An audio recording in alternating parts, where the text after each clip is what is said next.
नमस्कार साथियों, मैं पंडित दिनेश कुमार दुबे शास्त्रीय अनुभूत चैनल के माध्यम से। साथियों, आज का विषय बहुत ही महत्वपूर्ण विषय है। आज हम आपको स्वर विज्ञान से संबंधित कुछ चीजें बताएंगे। आप लोगों ने स्वर विज्ञान पर बहुत सारे एपिसोड सुन भी चुके होंगे। बहुत पहले हमने स्वर विज्ञान पर 2-3 वीडियो बना कर डाले थे।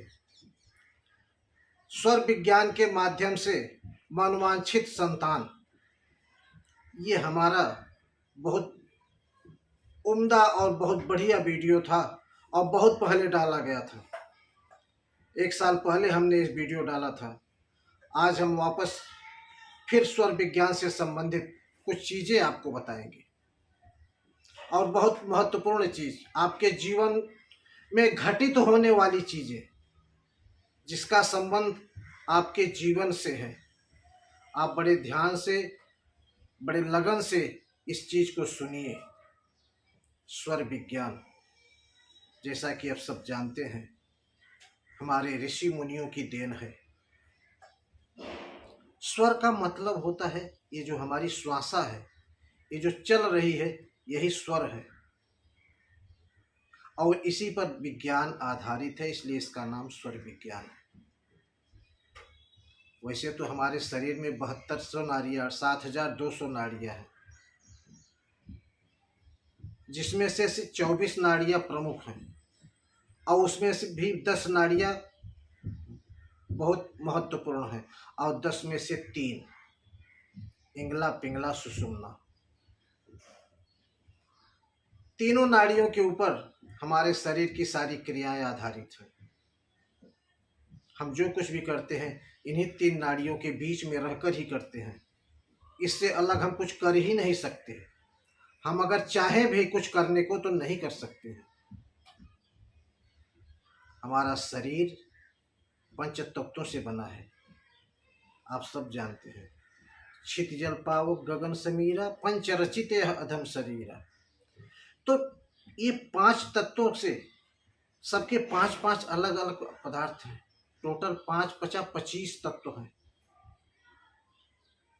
इस तरीके से जो हमारा सूक्ष्म शरीर है, ये कारण शरीर 5 तत्वों से बना है। इसके अंदर सूक्ष्म शरीर है जो कि 18 तत्वों से बना है और सूक्ष्म शरीर के अंदर एक कारण शरीर है जो कि 25 तत्वों से बना है। मैं आपको एक चीज और बता दूं, हमारा जब शरीर छूटता है तो हमारा स्थूल शरीर ये पंच तत्व में ही विलीन हो जाता है। ये सारी प्रकृति, सारी सृष्टि 5 तत्वों से ही बनी है।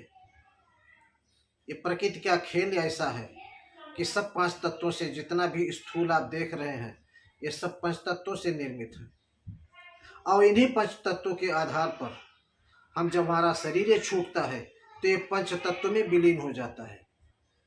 केवल सूक्ष्म और कारण शरीर। कारण शरीर में रहने वाला ये आत्मा। सूक्ष्म शरीर इंद्रियों से आधारित है। इंद्रियों, 10 इंद्रियां, 3 गुण और 4 मन, बुद्धि, चित्त, अहंकार। ये 4 और 3 7 और 10 17, ये 17 तत्वों से हमारा सूक्ष्म शरीर बना है। तो साथियों, हम स्वर विज्ञान के बारे में आपको बता रहे थे। स्वर विज्ञान, स्वर विज्ञान श्वासों का विज्ञान। आप सब जानते हैं कि कभी दाहिना कभी बायां, कभी दाहिना कभी बायां, यही चलता है। कभी कभार जो है ऐसा आता है 24 घंटे में 2-4 मिनट के लिए, जबकि हमारी दोनों श्वासें बराबर चलती है, जिसे हम सुषुम्ना नाड़ी कहते हैं। साथियों, दिन में तो चंदा चले, चले रात में सूर, यह निश्चय कर जानिए प्राण गमन बहु दूर। हमारे मनीषियों ने कहा है कि दिन में बायां स्वर चलना चाहिए ज़्यादातर। ऐसा नहीं कि हमेशा बायां ही चलता रहे, नहीं, ये स्वर हमेशा घंटे घंटे पर परिवर्तित होता रहता है, लेकिन ज़्यादा समय दिन में बायां स्वर चलना चाहिए और रात को दाहिना स्वर। अगर ऐसा चलता है और इस समय आप जो भी काम करेंगे वो आपके लिए बहुत लाभदायक होगा। आपके दुनिया के पंडित आपको कुछ भी उल्टा सीधा बताएंगे, मैं आपको ऐसा कुछ उल्टा सीधा बताने वाला नहीं हूँ। मैं सीधा चलता, हमारी यही एक खासियत है और सही चीज बताता हूँ। दिन में अगर आप कोई काम करने जा रहे हैं तो बायां सुर और रात को दाहिना सुर, ये जरूरी है। दूसरी चीज, मान लीजिए हम कहीं प्रस्थान कर रहे हैं, कहीं जा रहे हैं, शुभ कार्य के लिए जा रहे हैं, तब तो जो सुर चला है वह पक दीजिए। ऐसा नहीं है कि आप दिन में कहीं जा रहे हैं और आपका दाहिना स्वर चल रहा है तो आप रुक जाएंगे कि भाई तो रुक जाओ, थोड़ा वेट कर लो, बायां स्वर चलने लगेगा तब चलेंगे। नहीं, ऐसा नहीं है। कैसा नियम है कि जो सुर चले वह पक दीजिए। आपका जब सुर चले उसी पैर को आगे बढ़ाइए, वही पैर आगे बढ़ाइए, आपका कल्याण होगा। तो साथियों, ये स्वर विज्ञान जो है ये अपने आप में एक बहुत महत्वपूर्ण चीज है। स्वर के माध्यम से हम परमात्मा को विदित करते हैं, ईश्वर को विदित करते हैं, ईश्वर को जानते हैं। कैसे जानते हैं? स्वर के माध्यम से, श्वासों के माध्यम से।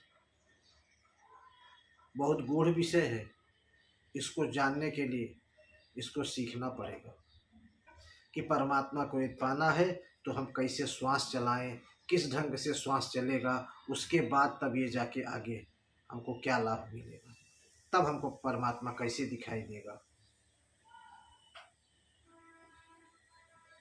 तो साथियों, श्वासों का विज्ञान, कहते हैं लंबी श्वास लो, लंबी श्वास 16 अंगुल,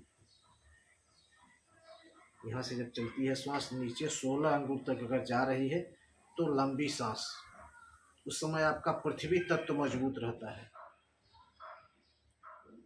उस समय आप कोई काम करेंगे आपका शुभ होगा, अच्छा होगा। उसके बाद आता है जल तत्व। जल तत्व में आपकी वायु 12 अंगुल जाएगी नीचे। उसके बाद वायु तत्व 8 अंगुल जाएगी। उसके बाद अग्नि तत्व 4 अंगुल। तो इस तरीके से जो है हमारी श्वासों का क्रम चलता है।